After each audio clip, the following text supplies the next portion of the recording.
एक श्वास में 8-10 बार जन्म्यो मर्यो भर्यो दुख भार। निकसि भूमि जल पावक भयो, पवन प्रत्येक वनस्पति थयो।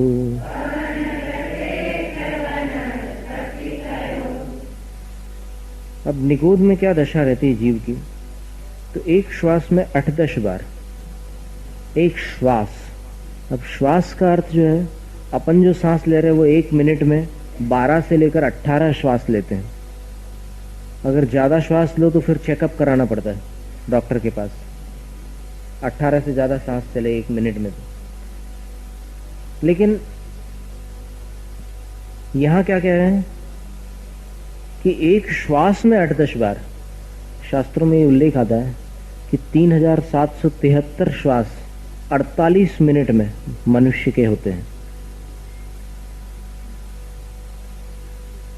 48 मिनट माने एक मुहूर्त में श्वासों की गणना 3773 होती है। 2-3 के बीच 2-7 याद करने का तरीका, ये सब मेमोराइजेशन ट्रिक्स हैं। 2-3 है, बीच में 2-7 है। तो एक मुहूर्त में जीव के इतने श्वास होते हैं। तो कब होते हैं? अभी अपन देखो तो श्वास, अगर 12 श्वास लेने वाला कोई मनुष्य है तो 48 मिनट में कितने लेगा? 1 मिनट में 12 ले रहा है तो 48 मिनट में इतने तो नहीं ले सकता। 18 भी अगर कर दो तो भी नहीं ले सकता इतने। तो एक ऐसा सुझाव आया था कहीं कि छठे काल के अंत में जब मनुष्य की आकृति मात्र 1 हाथ प्रमाण रह जाती, इतनी 1 हाथ, तो 1 हाथ प्रमाण छोटे आकृति का जब मनुष्य छठे काल के अंत में रह जाता है तो जो प्राणी जितना छोटा होता है उसकी सांस उतनी फास्ट होती है, उतनी तीव्र गति से होती है। आप पक्षियों को देखिएगा कि कितनी तेज सांस लेते हैं, और हाथी देखिएगा कितना धीमे धीमे सांस लेता है। 1 मिनट में 2-3 सांस ले ले, धीमी सांस लेता, कम सांस लेता है। तो उनका ऐसा अनुमान था कि छठे काल के अंत में ऐसा हो सकता है कि इतनी सांस ले ले मनुष्य कि 373 48 मिनट में, तो 1 मिनट में कितनी?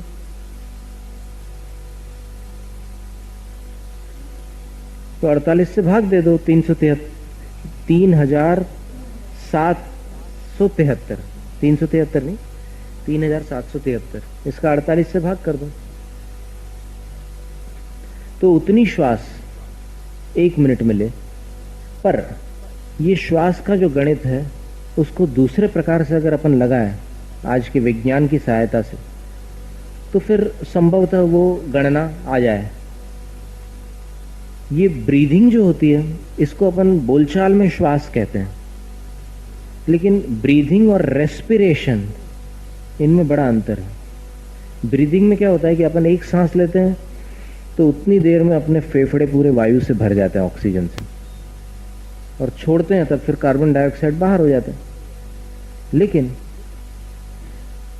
अपना जो हृदय होता है, हार्ट, वो अंदर भरी हुई श्वास में से ऑक्सीजन को जो अपने फेफड़े होते हैं वो हार्ट में पहुंचा देते हैं, और वो ऑक्सीजन से भरा हुआ ऑक्सीजनेटेड ब्लड पूरी शरीर में एक फड़कन के माध्यम से धक धक धक धक, ये जो हृदय धड़कता है ना, तो उस धड़कन के माध्यम से एक धड़कन में वो पूरा ब्लड सारे शरीर में पहुंच जाता है और पूरे शरीर को ऑक्सीजन मिल जाता है।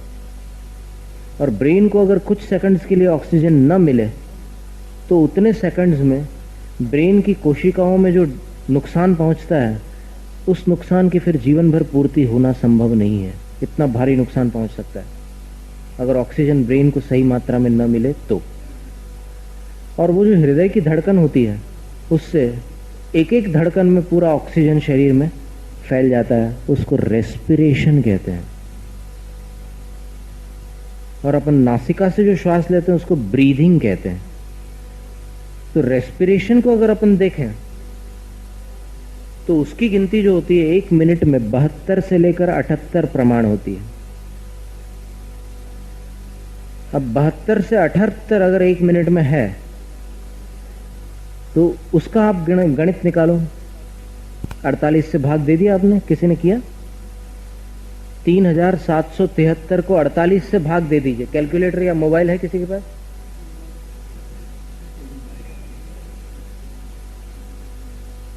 तीन 3773 को 48 से भाग दे दीजिए, कितनी आ रही है गिनती?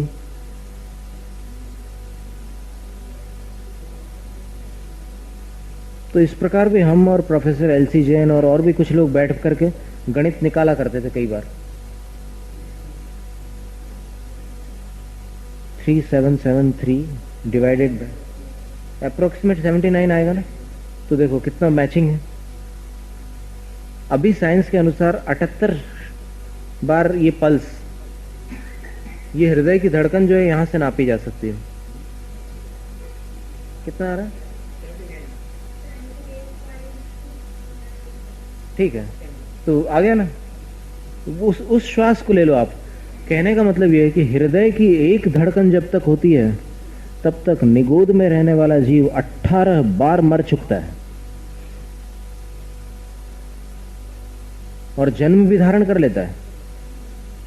तो एक मुहूर्त में आचार्य कुंदकुंद स्वामी ने कहा है कि एक जीव ने 36 सहस्वार मरणानी, 66,336 बार एक जीव एक मुहूर्त में जन्म मरण को प्राप्त हो जाता है। इनमें से एकेंद्रीय जीवों के जन्म मरण सर्वाधिक है। पंचेंद्रियों के 24 भव होते हैं। आपको लिखना हो लिख लेना। पंचेंद्रियों के 24 भव।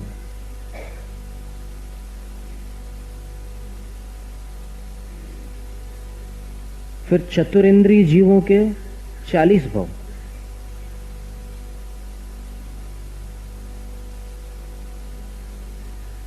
त्रिंद्रिय जीवों के 60 भव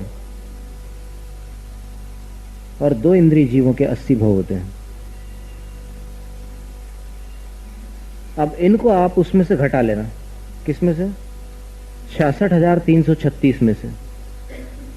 तो 66,132 आते हैं करीब, देख लेना। 336 में से इतने घटा लो, कितने?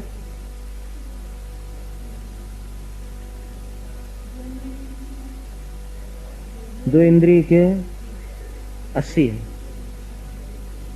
132 ना, 132। 66,132 बार एक इंद्रिय का भाव जीव धारण कर लेता है एक मुहूर्त में। तो उस गणित के हिसाब से देखो तो ये स्थूल रूप से बताया कि एक सांस में 18 बार जीव का जन्म मरण हो जाता है निगूढ़ पर्याय में। ये सब लब्धि अपर्याप्तकों की अपेक्षा से। क्षुद्र भाव इसी का नाम है। जन्म्यो मर्यो और भर्यो दुख भार, दुखों के भार को उसको भरना पड़ा, क्योंकि जो भी मनुष्य कर्ज लेता है उसको चुकाना पड़ता है। जो भी कर्म बांधता है उसको आगे चल करके उसका उदय भोगना पड़ता है। तो ये उसको भरना पड़ता है, दुखों का भार उसको सहना पड़ता है। और फिर बड़ी मुश्किल से 6 महीने 8 समय में 608 जीव निगोद से बाहर आते हैं। 6 महीने 8 समय में 608 जीव निगोद से बाहर आते हैं और संसार से बाहर जाते हैं, यानी निर्वाण को प्राप्त होते हैं। 608 जीव की जो संख्या है वो 3 जगह बताई गई है। एक तो नित्य निगोद कहो या फिर जो अनादि से निगोद से बाहर नहीं निकले, उन जीवों में से 608 जीव पहली बार निगोद पर्याय को छोड़कर बाहर किसी अन्य पर्याय में आते हैं और 608 जीव संसार से निर्वाण को प्राप्त होते हैं, मोक्ष चले जाते हैं। वो मुनि पर्याय से ही मोक्ष होती है और कहीं से तो मोक्ष होता नहीं। और 608 जीव क्षायिक सम्यक दृष्टि बन जाते हैं। 6 महीने 8 समय में 608 जीव क्षायिक सम्यक दर्शन को भी प्राप्त हो जाते हैं। क्षायिक सम्यक दर्शन आपको याद है? वो पानी का दृष्टांत था ना, फिटकिरी से उसको मिट्टी नीचे बैठा दी, ऊपर से साफ साफ पानी निकाल दिया और वो जो नीचे का कचरा था उसको उठाकर फेंक दिया हमेशा के लिए। अब कभी वो पानी मैला नहीं हो सकता। उसी प्रकार आत्मा में जो 7 कर्म प्रकृतियां सम्यक्त को बाधा डालने वाली है, उसको नष्ट कर देने पर जो सम्यक दर्शन प्राप्त होता है उसका नाम क्षायिक सम्यक दर्शन है। अब वो जीव कितना भी राग द्वेष करे, भरत चक्रवर्ती भाई के ऊपर भी चक्र चला दे, तो भी मिथ्यात्व का उदय नहीं आने वाला। वो वापस मिथ्या दृष्टि नहीं बन सकता। वो क्षायिक सम्यक दर्शन है। तो क्षायिक सम्यक दर्शन को प्राप्त करने वाले जीव भी 608 होते हैं। तो अब देखिए, निगोद से जब निकलता है जीव, तो निकल करके क्या बनता है? तो बोले भूमि, पृथ्वी कायिक बन सकता है। जल, जल कायिक बन सकता है। ये क्या वस्तु है, पृथ्वी कायिक और जल कायिक? पृथ्वी है काया जिसकी, ऐसे जीव को पृथ्वी कायिक कहते हैं। अपनी काया त्रस है, ये जो त्वचा और ये 7 धातुओं से निर्मित अपनी काया है, तो अपन त्रस काय कहलाएंगे, त्रस कायिक। और जिस जीव ने पृथ्वी को, मिट्टी के कण को ही अपना शरीर बना लिया, ऐसा जीव पृथ्वी कायिक कहलाता है। या फिर पत्थर के किसी कण को जिसने अपना शरीर बना लिया। 36 प्रकार की जो पृथ्वियां हैं, उनमें से किसी भी पृथ्वी को जिस जीव ने अपना शरीर बना लिया और वो अपनी आयु प्रमाण वहां जीवित है, पृथ्वी का एक जीव की जगन्य आयु अंतर मुहूर्त है और उत्कृष्ट आयु 22,000 वर्ष है। माने कोई जीव मरकर अगर पृथ्वी का एक बन जाए और कठोर पृथ्वी बन जाए, जैसे डायमंड है, डायमंड में जाकर के अगर उसका जन्म हो जाए तो 22,000 साल तक के उसकी आयु हो सकती है। और कोमल पृथ्वी अगर मुलायम मिट्टी वगैरह हो तो फिर 12,000 वर्ष की आयु होती है। बहुत सारी जानकारी हम साथ में देते जा रहे हैं ताकि आप लोग फिर आगे जब भी स्वाध्याय करो तो ये सब आपको पका पकाया माल पहले ही मिल गया समझ लो। बहुत ज़्यादा आपको मैं परिश्रम न करना पड़े, इसलिए ये सारी जानकारी आपको मिल रही है। आप चाहो तो लिख लेना, नहीं तो फिर अपने बाजू वाले के भरोसे रह लेना, कभी भी पूछ लेना किसी से, है ना। तो भूमि पृथ्वी बन जाता है, कभी जल कायिक भी बन जाता है। जल कायिक, जल कायिक का अर्थ क्या होता है? पानी को जिसने अपना शरीर बना लिया।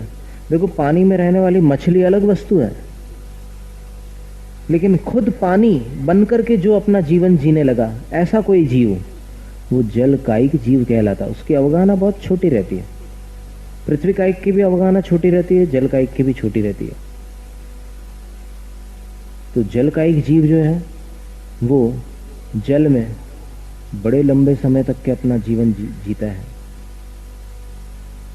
कितने लंबे समय तक? तो उसकी उत्कृष्ट आयु होती है 7,000 वर्ष।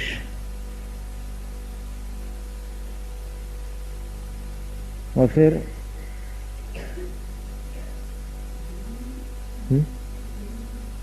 जगन्य आयु अंतर्मुहूर्त, सभी मनुष्य तिरंचों की सबकी जगन्य आयु अंतर्मुहूर्त है। देव नारकों की जगन्य आयु 10,000 वर्ष है। नृस्थिति परावरे त्रिपल्योपमांतर मुहूर्ते तिर्यक योनि जानम च, 2 सूत्र हैं तत्वार सूत्र में आयु बतलाने वाले। तो भूमि, जल, फिर पावक यानी अग्नि होता है। अग्नि की आयु जो होती है, जैसे देखिए कितनी विचित्र बात है कि अपन समझते हैं कि माचिस ऐसे जला ली और फर्र से उसमें आग जली, तो ये तो कोई रिएक्शन है, केमिकल रिएक्शन है। तो घिसने से उसमें जो बारूद लगा रहता है, मसाला, वो इसके साथ घिसने पर घर्षण से उष्णता पैदा होती है, उस उष्णता से अग्नि हो जाती है और बुझ जाती है थोड़ी देर में तीली, और लकड़ी जलती रहती है थोड़ी देर तक, वो भी बुझ जाती है। तो ये अपने को कुछ नहीं समझ में आता है इसमें क्या हो रहा है, लेकिन नहीं, वहां भी अग्नि को शरीर बनाकर कुछ जीव आ जाते हैं। तो वो भी जीव है, स्थावर जीव है। इसीलिए कहा है कि श्रावक को स्थावर हिंसा का पूरा त्याग तो नहीं है, लेकिन व्यर्थ की स्थावर हिंसा नहीं करनी चाहिए। व्यर्थ की स्थावर हिंसा जिससे अपना कोई प्रयोजन सिद्ध नहीं हो रहा है। भोजन बनाते समय आप अग्नि जलाते हैं उसकी मनाही नहीं है, लेकिन आप माचिस ले करके उसमें ऐसे तीली फंसा कर ऐसे ऐसे कैरम बोर्ड जैसे मारते हैं ना स्ट्राइकर, वैसे उड़ा करके उसको जलते हुए नीचे गिरते देखो और उसका मनोरंजन करो आप, तो ऐसी व्यर्थ की स्थावर हिंसा नहीं करनी चाहिए, क्योंकि वो अग्नि भी जीव है। जैसे अपन त्रस्कायिक है, वो स्थावर कायिक है, उसमें जान है, उसमें जिंदा प्राणी है, जीवित है, जीव है वहां, तो व्यर्थ की हिंसा नहीं करना चाहिए। अब फिर दीपक की आरती और ये सारे जो प्रश्न हैं, तो उसका विचार करके देखो आप, तो फिर वहां पर ये जो है संकल्पी हिंसा है, जो मनोरंजन के लिए आप सिर्फ अपनी खुशी के लिए किसी जीव को बाधा पहुंचा रहे, संकल्पी हिंसा है। गृहस्थ जीवन में संकल्पी हिंसा त्याज्य होती है, आरंभी हिंसा का त्याग नहीं है। और फिर कोई पूछे कि भाई दीपक के बिना पूजा नहीं हो सकती क्या? हो सकती है, लेकिन आपका मन नहीं लग सकता, क्योंकि गृहस्थ के लिए शास्त्रों में आचार्यों ने उपदेश दिया है कि गृहस्थ जब भी पूजा करेगा तो कुछ आलंबन उसको जरूर लेना पड़ेगा, बिना आलंबन के उसका मन स्थिर नहीं हो सकता। गृहस्थ का मन बहुत चंचल होता है। किसी ने कहा है कि 3 बार से ज्यादा नमोकार मंत्र में ध्यान नहीं लग सकता किसी गृहस्थ का। नमोकार मंत्र आप 3 बार ध्यान से पढ़ो, चौथी बार आपका मन खिड़की के बाहर जाएगा और फिर तो कहां से कहां चला जाए कोई पता ही नहीं, मन भटक जाएगा। तो इसलिए आलंबन लेकर के करना पड़ता है, और वो जो आलंबन है उसमें आरंभ है, माने जीवों को बाधा होती है। और जीवों को बाधा होते हुए भी आपने उससे अपने सुख का उद्देश्य नहीं रखा है, आपने देवशास्त्र गुरु में अपना ध्यान लगाने के लिए आरंभ किया है। इसलिए वो आरंभी हिंसा आपको दुर्गति में नहीं ले जा सकती, क्योंकि उसमें उन जीवों को बाधा तो हुई है, उतना दोष तो निश्चित है, लेकिन जो भक्ति का भाव आपने जागृत करके देवशास्त्र गुरु की आराधना की है, वो भक्ति का पुण्य इतना विशाल है कि जैसे आचार्य समंतभद्र स्वामी ने वासुपूज्य भगवान की स्तुति में एक बहुत सुंदर श्लोक लिखा, पूज्यं जिनन्त्वार्चयतो जनस्य सावद्य लेशो बहुपुण्य राशो दोषाय नालम कणिका विशस्य न दूषिका शीत शिवाम्बुराशो। तो क्या कहा कि हे पूज्य जिनेन्द्र पासुपूज्य भगवान, आपकी पूजा करते समय जो पूजा करने वाला है उसको सावध्य लेशो, द्रव्य तैयार करने में कुछ दोष तो आता है, दोष तो लगता है। अब दीपक अगर आप न जलाओ तो सिगड़ी जलाकर पानी तो गर्म करना ही पड़ेगा ना। अब कई लोग इतने होशियार होते हैं कि उनको दीपक में तो हिंसा दिखती है और सिगड़ी जलाकर पानी गर्म करने में उनको अहिंसा दिखती है। मतलब इतना विवेक उनका स्थगित हो जाता है कि वो उसको दीपक को हिंसा मानते हैं और फिर अग्नि में जो पानी गर्म किया है उसको हिंसा नहीं मानते। लेकिन ऐसा नहीं है। आचार्य समंतभद्र स्वामी कह रहे हैं कि आप 8 द्रव्यों में से किसी भी द्रव्य का निर्माण करोगे, कैसी भी तैयारी करोगे, 8 द्रव्यों में दोष तो लगेगा आपको, लेकिन उस दोष में और इस पुण्य में जब तुलना करके विचार करोगे तो पता चलेगा कि ये पुण्य सागर के समान है, अमृत के समुद्र के बराबर है। और वो जो दोष लगा है आपको, वो एक विष की बूंद के समान है। एक ग्लास में अगर विष की बूंद पड़ जाए तो मौत हो सकती है, लेकिन समुद्र के पानी में, अमृत के समुद्र में अगर विष की बूंद पड़ जाए तो उस पानी को पीने वाला कभी मरण को प्राप्त नहीं हो सकता। इसलिए पूजा के द्रव्य के आरंभ में जो भी दोष लग रहा है वो पूजा की भावना से साफ हो जाता है, और पूजा की भावना आपको सद्गति में ही ले जाती है।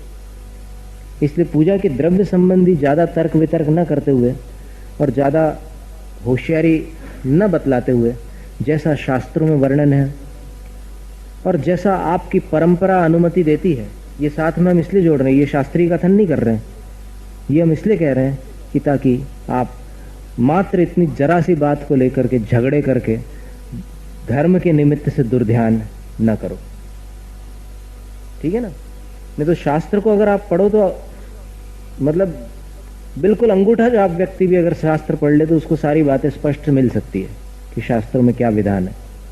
लेकिन फिर कहीं कहीं जो जैसी पद्धति चलती है वहां पर उसके अनुसार उनको करना चाहिए। करना इसलिए चाहिए श्रद्धा से नहीं, लेकिन वहां की व्यवस्था के हिसाब से उनको वैसा करना चाहिए ताकि विवाद न उत्पन्न हो और फिर विवाद से दुर्ध्यान और समाज में टूट फूट न पैदा हो, हिल मिलकर जैसा कर रहे हो धर्म ध्यान करो, बस सीधी बात ये है। लेकिन शास्त्रों में आप देखेंगे तो फिर आपको बहुत सारी जानकारियाँ मिलेंगी, और उन जानकारियों को प्राप्त करके जहाँ पर वैसा हो सकता हो वहाँ पर वैसा देख लीजिए, और जहाँ नहीं तो वहाँ पर वैसा, जैसी व्यवस्था हो। व्यवस्था को भंग करने का हम कभी उपदेश नहीं देते, लेकिन शास्त्र में जो बात है उसका उल्लेख हम निर्भीकता के साथ करते हैं। हमें कोई डर नहीं है कि शास्त्र में ये लिखा है इसको छुपा के रखें और फिर ये बात न बताएं किसी को, फिर इससे लोग क्या कहेंगे और फिर क्या विवाद होगा, कैसा होगा, कुछ नहीं। वो तो जो बात है, साथ में हम विवाद के लिए हम ये भी कह देते हैं ना कि भाई विवाद नहीं करना आपने को, अपन यहाँ भगवान की भक्ति करने आए हैं। अब वो सामने वाला अगर लवंग चढ़ा रहा है किसी क्षेत्र पर, मान लो अपन उदाहरण ले लें मांगी तुंगी जी, आप गए और फिर आप अपने द्रव्य लेकर के गए, कोई दूसरा गया, मराठी था, महाराष्ट्रियन था, वो अपनी थाल सजा करके ले गया। अब वो अगर पेड़ा चढ़ा रहा है या फिर वो अगर फूल की माला चढ़ा रहा है या और कोई चीज़ चढ़ा रहा है, तो आप उसको देख करके अपने मन के भाव मत बिगाड़ो। आप अपने विचार में ये मत सोचो कि वो मिथ्या दृष्टि और मैं सम्यक दृष्टि हूं। और फिर उसका भी ये कर्तव्य है कि देखो ये पुष्प चढ़ा रहा है, लेकिन पुष्प बोल करके कुछ और चढ़ा रहा है, चावल के दाने। उसको भी ये नहीं सोचना चाहिए। दोनों का ध्यान भगवान पर हो तो कल्याण हो, एक दूसरे पर होने से आज तक कल्याण नहीं हुआ और न होगा। सही बात है ना? हाँ, बस तो फिर अब मन में रखो उसको। सही बात है तो उसको स्वीकार कर लेना चाहिए, और फिर अपना धर्म ध्यान। अपन मंदिर क्यों आए? उसकी थाली देखने के लिए आए थे क्या? अरे उसकी थाली तो आप फोटो में देख लेते किसी को भेज करके, लेकिन मंदिर आकर आप उसकी थाली देखकर दुर्ध्यान करो तो फिर आपका भी नुकसान है, आपका समय भी खराब हो रहा है, आपके पैसे भी खराब हो रहे हैं, क्योंकि आप फोकट में तो आते नहीं कभी, और सब तरफ से नुकसान ही नुकसान होता है। और फिर जो कर्म बंधेंगे आपको वहां पर एक दूसरे के प्रति कषाय करके, वो कोई पुण्य कर्म तो नहीं बंधेंगे हमारे ख्याल से। आपका जो ख्याल हो आप जानो, पुण्य का बंध होगा क्या एक दूसरे को देखकर कषाय करने से? नहीं होगा। तो फिर आप अपनी थाल देखो, और आपको जो चढ़ाना है अच्छे ढंग से बढ़िया चीज चढ़ाओ। 8 द्रव्य हैं, कितने सुंदर द्रव्य हैं, उनसे भगवान की पूजा करो। तो ये पावक की जो बात आई ना अग्नि की, तो अग्नि वास्तव में, अग्नि को शरीर बनाकर जीने वाले जीव उसमें रहते हैं। अग्नि का एक जीव होते हैं, लेकिन स्थावर जीव होते हैं, इसलिए व्यर्थ में अग्नि की विराधना नहीं करना। अब बहुत से ऐसे लोग हैं जो दीपक का विरोध करते हैं, लेकिन स्कूटर में जो अग्नि होती है उसका विरोध नहीं करते। आते हैं स्कूटर से, कहाँ आते हैं? मंदिर। स्कूटर से मंदिर आएंगे, लेकिन दिया जलाने में उनको हिंसा लग रही है, और स्कूटर चलाने में हिंसा नहीं। वहां क्या जलता है स्कूटर में? पेट्रोल जलता है कि नहीं जलता? तो ऐसा हो जाता है, बुद्धि मारी जाती है कषाय के कारण। बस मनुष्य का विवेक नष्ट होता है, ये नियम है। कषाय अगर ज्यादा आ जाए, देखो अगर किसी में संवाद चल रहा हो और संवाद, एक अगर संवाद पर अडिग रहे और दूसरा विवाद पर उतर जाए, तो विवाद करने वाला हार जाता है। क्यों? क्योंकि उसको क्रोध आ गया। आर्ग्यूमेंट में कभी भी जिसको क्रोध आता है उसकी बुद्धि फिर सही तर्क देने में समर्थ नहीं होती, वो चिल्लाने लग जाता है। फिर कई प्रकार, वो हार के प्रथम लक्षण है क्रोध। क्रोध क्यों आया? क्योंकि अब मेरी नहीं चल रही है। क्रोध आता कब है ये विचार करो। तो उसके बाद फिर आप एकदम स्पष्ट समझ में आ जाता है कि अब ये, फिर वो सामने वाला भी सोचता है कि भाई इसका गुस्सा मत बढ़ाओ, तो वो चला जाता है और ये सोचता है कि मैं जीत गया। अक्सर ऐसा होता है, कभी भी क्रोधी जीतता नहीं है। अग्निकायिक जीव की पर्याय को प्राप्त होता है तो वो 3 दिनों तक उसमें जी सकता है, अग्नि के शरीर में। अग्नि से कई दूसरे जीव नष्ट हो सकते हैं, लेकिन खुद जो अग्नि है, जिस जीव ने अग्नि को ही अपना शरीर बनाया है, वो वहां बकाया जीवित रहती है। तो 3 दिन उसकी उत्कृष्ट आयु है। और उसके बाद लिखा पवन। पवन का अर्थ क्या है? अब किसी का नाम हो तो भाई उसकी चर्चा नहीं है यहाँ पर। यहाँ पवन का अर्थ है वायु। तो ये वायु को अपना शरीर बना करके भी कई जीव जीते हैं। वायु की उत्कृष्ट आयु 3000 वर्ष।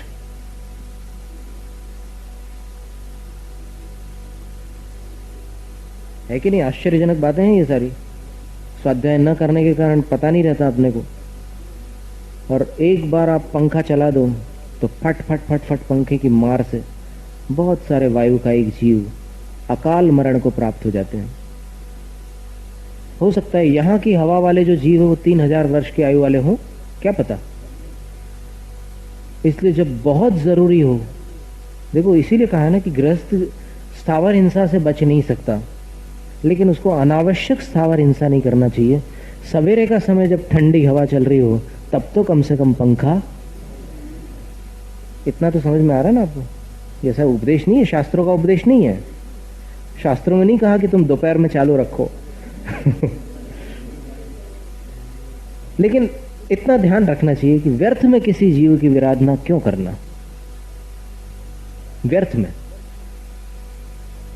तो पवन, वायु, अब जैसे गाड़ी में आते हैं मंदिर, दिया जलाने में तो हिंसा हो रही है, लेकिन गाड़ी में वो जो इंजन का घूमता है, जो क्या बोलते हैं उसको, फैन जो होता है ना इंजन का, जब उसकी मोटर चलती है तो पंखा घूमता है, तो रेडिएटर का जो पंखा घूमता है उस पंखे में क्या वायु की फटकार से जीवों की हिंसा नहीं होती क्या? होती है। लेकिन अब गृहस्थ जीवन में ये सब आरंभ चलता रहता है, पर फिर भी ऐसा उपदेश दिया कि भाई ठीक है, गृहस्थी है और गृहस्थ जीवन में बहुत कर्मों का बंध होता है, आरंभ भी होते हैं, परिग्रह भी होता है, पर तो भी बनती कोशिश, ऐसा प्रयास करो कि जीवों को कम बाधा हो। अब जितने में अपना काम नहीं चल रहा है वो तो करना ही पड़ेगा, और जितने में चल जाता है उसको छोड़ दो। अनावश्यक हिंसा, अनावश्यक जीवों की विरोधना नहीं करो, क्योंकि वो एक अपेक्षा से अपन विचार करो तो अपना ही वंशज है कोई। देखो वो जो पुद्गल परमाणु है, ये समझ लो कि जैसे मान लो अपन कभी वायुकायिक जीव रहे या अग्निकायिक रहे, अपना शरीर छूट गया, अपन आज मनुष्य पर्याय में बैठे हुए हैं, और वो छूटा हुआ जो शरीर था उसको किसी और जीव ने धारण कर लिया। इसीलिए इनको धातु कहते हैं। धातु कहते हैं कि वो जो शरीर होता है उसको कोई दूसरा जीव भी धारण कर सकता है। जल का भी यही हाल है। समुद्र में देखो 7000 वर्ष उत्कृष्ट आयु है पानी की। अब समुद्र कितने सालों से, 7000 साल से है क्या? कोई हिसाब नहीं, अनादिकाल से हैं सागर और द्वीप और नदियां सब। तो उसमें जो जल है उसमें 7000 वर्ष की आयु पूर्ण करके कोई जीव तो चला जाता है किसी पर्याय में, और कोई दूसरा जीव आकर के उसमें उसी जल के कण में अपना शरीर बना करके उसको धारण कर लेता है। आगे ना समझ। तो इस प्रकार निकसी, निगोद से निकलकर भूमि पृथ्वी कायिक बना, जल जल कायिक बना, पावक अग्नि कायिक बना, और पवन वायु कायिक भी बना, और प्रत्येक वनस्पति थयो, और प्रत्येक वनस्पति शरीर को भी इसने जीव ने धारण किया। प्रत्येक वनस्पति किसको कहते हैं? अब निगोद तो साधारण वनस्पति समझ लो कि एक शरीर में अनंत जीव है, और प्रत्येक वनस्पति उसको कहते हैं कि जहाँ एक शरीर में एक जीव है, उसको प्रत्येक वनस्पति कहते हैं।